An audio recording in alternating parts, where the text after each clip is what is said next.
একটা লোহার খাঁচার ডাস্টবিন তৈরি করতে 2 লক্ষ টাকা খরচা। বিতর্কের মুখে দুর্গাপুরের জেমুয়া গ্রাম পঞ্চায়েত।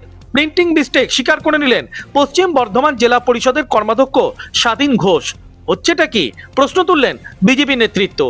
বিতর্কের শুরু দুর্গাপুরের জেমুয়া গ্রাম পঞ্চায়েতের অধীন কালীগঞ্জ মোড়ে একটি লোহার খাঁচার ডাস্টবিন বসানোকে কেন্দ্র করে। যে লোহার খাঁচাতে বোর্ড লাগিয়ে লেখা হয়েছে টোটাল এস্টিমেটেড খরচা 2 লক্ষ টাকা, আর এক্সপেন্ডিচারের জায়গা ফাঁকা রাখা হয়েছে।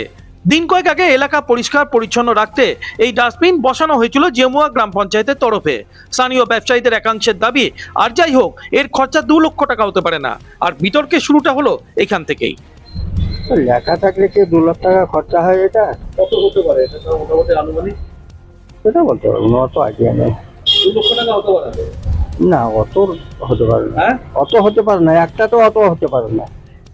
প্রিন্টিং মিস্টেক হয়েছে স্বীকার করে নিলেন পশ্চিম বর্ধমান জেলা পরিষদের কর্মাধ্যক্ষ স্বাধীন ঘোষ। কালীগঞ্জ মোড়। আচ্ছা, এটা আপনাদের কাছ থেকে আমি প্রথম জানতে পারলাম ব্যাপারটা। জানার পর আমি আমাদের এনএসকে ফোনও করেছিলাম, আমাদের নির্মাণ সাহেব। উনি বলছেন ওখানে একটু প্রিন্টিং মিস্টেক হয়েছে, যেটা হচ্ছে একটা খাঁচায় 2 লাখ টাকা না, আমাদের জেমুয়া জিপির 4টে খাঁচা আছে, 4টে খাঁচার 2 লাখ টাকা। ওই যে প্রিন্টিং মিস্টেকটা হয়েছে সেটা আমি এনএসকে বলেওছি, ওটা করে দেওয়ার জন্য। ওটা করে দেবে, শীঘ্রই করে দেবে। ভোট বাজারে ছেড়ে দেওয়ার পাত্রও নয় বিজেপি নেতৃত্ব। দলের জেলা সহসভাপতি চন্দ্রশেখর বন্দ্যোপাধ্যায় সুর চড়িয়েছেন শাসকের বিরুদ্ধে।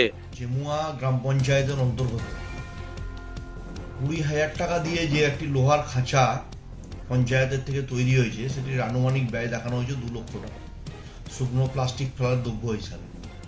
চুরিটা কোন লেভেলে গেছে? 2 লক্ষ টাকার এস্টিমেটেড ওয়ার্ক, 20,000 টাকা ইমপ্লিমেন্টেশন হচ্ছে, আর 1,80,000 টাকা চুরি হচ্ছে। সব মিলিয়ে এখন জেমুয়া গ্রাম পঞ্চায়েতের অধীন কালীগঞ্জ মোড়ে লোহার এই খাঁচার ডাস্টবিনকে ঘিরে বিতর্ক তুঙ্গে উঠেছে। বিতর্কের জল এখন কত দূর গড়ায় সেটাই দেখার বিষয়।